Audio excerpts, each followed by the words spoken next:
del Club de Literatura. Empezamos este mes con historias que nos inspiran a ser mejores personas a través de mujeres. Empezamos nuestro cuento con Plantando los árboles de Kenia, la historia de Wangari Maathai, de Claire Nivola. Una historia real. Wangari Maathai cuenta que cuando era niña vivía en una granja en las colinas del centro de Kenia, donde era atravesado por un río donde crecían muchos peces y ellos con su madre podían alimentarse. En aquella época la higuera era un árbol sagrado y Wangari sabía que no tenía que molestarla ni recoger las ramas caídas para llevárselas a casa como leña. Pero Wangari tuvo que irse a estudiar a los Estados Unidos. Es allí donde ingresa a una universidad de monjas benedictinas. Allí estudió biología, la ciencia de los seres vivos, y fue una época muy estimulante para Wangari. En aquellos años los estudiantes de Estados Unidos soñaban con hacer un mundo mejor y las monjas les enseñaban a Wangari a pensar no solo en ella, sino en el mundo que le rodeaba.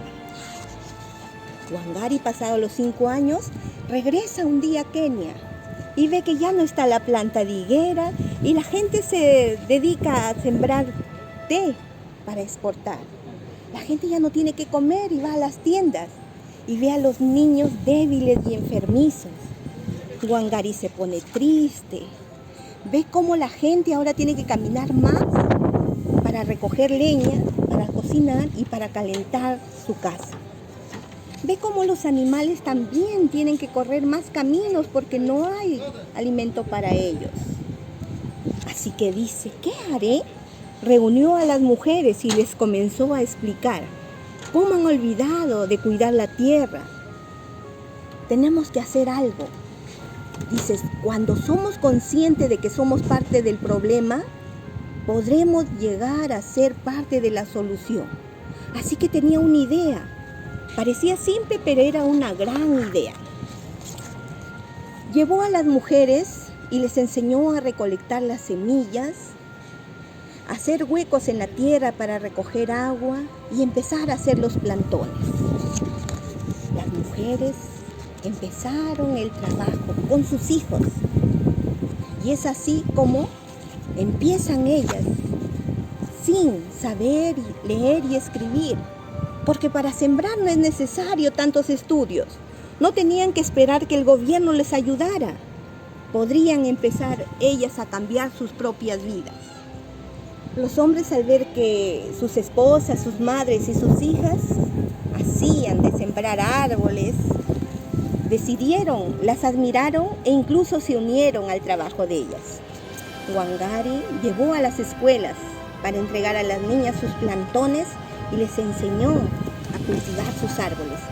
Dio también estos árboles y plantones en las cárceles, incluso a los soldados. Y así fue como los 30 años después que Wangari empezó su movimiento, fueron plantando árbol tras árbol, persona tras persona. Y cuando el suelo está desprotegido, decía Wangari, está pidiendo ayuda, está desnudo y necesita que le vistan. Es la naturaleza del país, necesita color, necesita un manto verde. Wangari en el 2004 fue la primera mujer africana que recibe el Premio Nobel de la Paz. Su padre, que era agricultor, enseña a ella a cultivar. Wangari fue considerada valiente. Siempre pensaba que si alguien es consciente de que hay que hacer algo y comprende que hay que hacerlo, debe hacerlo y empezar a actuar.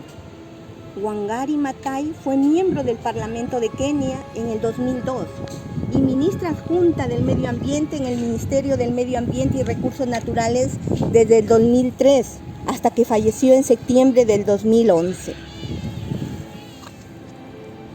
La falta de confianza es algo que las mujeres experimentamos con frecuencia.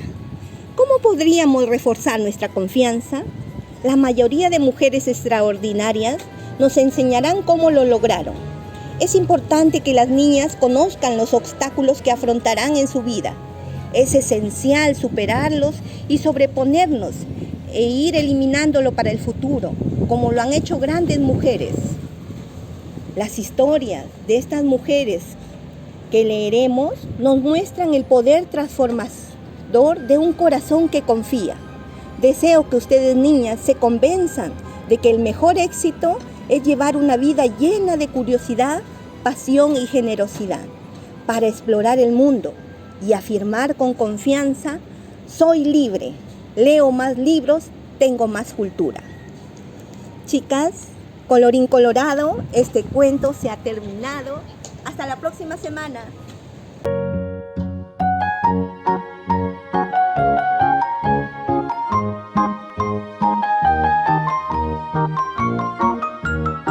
Frida Kahlo. Había una vez una niña llamada Frida, que vivía en una casa azul en la Ciudad de México. Al hacerse mayor se convertiría en una de las artistas más famosas del siglo XX, aunque por varias razones estuvo a punto de no llegar a ser adulta. Cuando tenía 6 años casi muere de polio, la enfermedad que le dejó una cojera permanente. Pero eso no le impedía jugar, nadar y pelear con los restos de niños.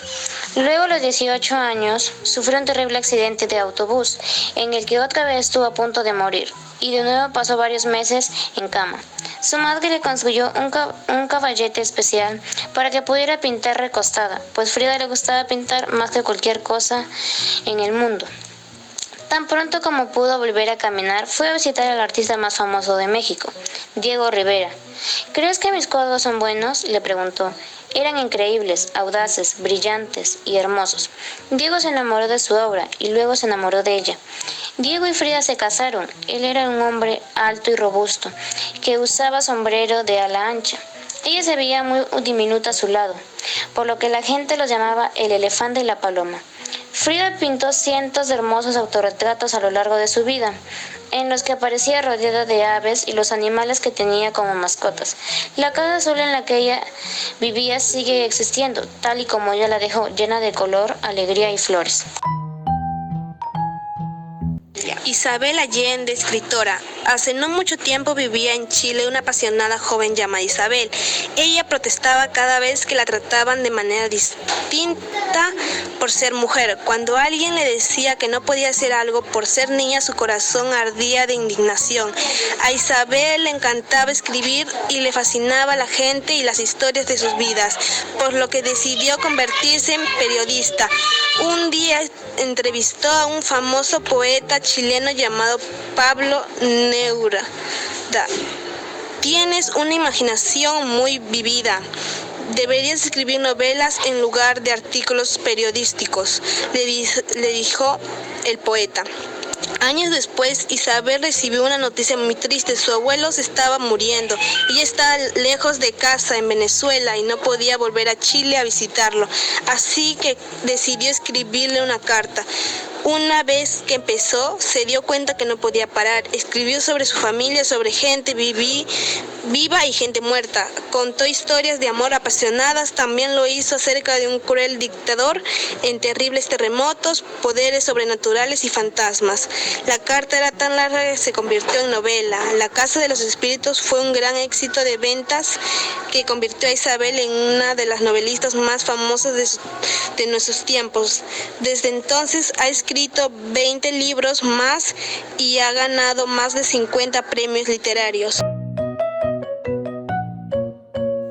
María Reich, arqueóloga. En una pequeña casa del desierto peruano vivía una aventurera matemática alemana llamada María Reich. En las rocas del árido desierto estaban grabadas cientos de líneas. Nadie sabía para qué servían, por qué estaban ahí, ni lo antiguas que eran. Estas líneas misteriosas, conocidas como líneas de Nazca, se convirtieron en la pasión de María. Las observó en aviones y helicópteros para hacer un mapa de ellas, y cuando no había aviones subía en la escalera más alta que pudiera encontrar para observar las líneas desde arriba. Algunas de ellas estaban cubiertas de arenas, así que tuvo que barrerlas Usaba tantas escobas que la gente creía que era una bruja. Mientras estudiaba las líneas, descubrió una cosa sorprendente. No eran trazos al azar, sino que formaban enormes dibujos hechos por personas que vivieran hace miles de años. Había un colibrí, manos entrelazadas, flores, una araña gigante, toda clase de figuras geométricas. ¿Por qué esa antigua civilización hizo dibujos que solo podía verse desde el cielo? ¿Qué significaban los dibujos? María estaba decidida a resolver el misterio. Con el tiempo descubrió que las líneas correspondían a la constelación que se veían en el cielo nocturno. Es como un mapa gigante de los cielos, decía. Cuando María llegó a Perú, proveniente de Alemania, no estaba buscando dibujos misteriosos, pero cuando los encontró supo que pasaría el resto de su vida intentando descifrarlos. Por eso se le conoció como Dama de las Líneas. Ginsburg, jueza del Tribunal Supremo. Había una vez una niña que soñaba con ser una gran abogada.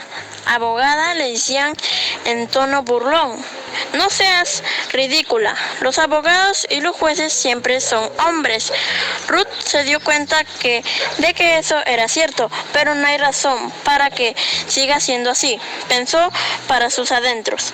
Envió su solicitud de ingreso a la Escuela de Derecho de Harvard y no tardó en descartar como una de las alumnas más brillantes. Marty, su esposo, también era estudiante de Harvard. Tu esposa debería quedarse en casa haciendo galletitas y cuidando a vuestro bebé, solían decirle, pero Marty no les hacía caso. Ruth era pésima en la cocina. Además, a él le encantaba cuidar a su hija y estaba muy orgulloso de su brillante esposa. A Ruth la apasionaba los derechos de las mujeres y defendió 6 casos emblemáticos sobre equidad de género ante la Corte Suprema de Justicia de Estados Unidos. Luego se convirtió en la segunda jueza de la Corte Suprema en la historia del país. La Corte Suprema está compuesta por 9 jueces. Si me preguntan cuánto habrá suficientes mujeres en la Corte, contestaré que cuando haya 9, la gente se escandaliza, pero siempre ha habido 9 hombres y nunca nadie lo ha visto con malos ojos. A pesar de tener más de 80 años, Ruth hace 20 reflexiones al día y se ha convertido en una ícono de la moda gracias a las peculiares collares que usa junto a su toga negra.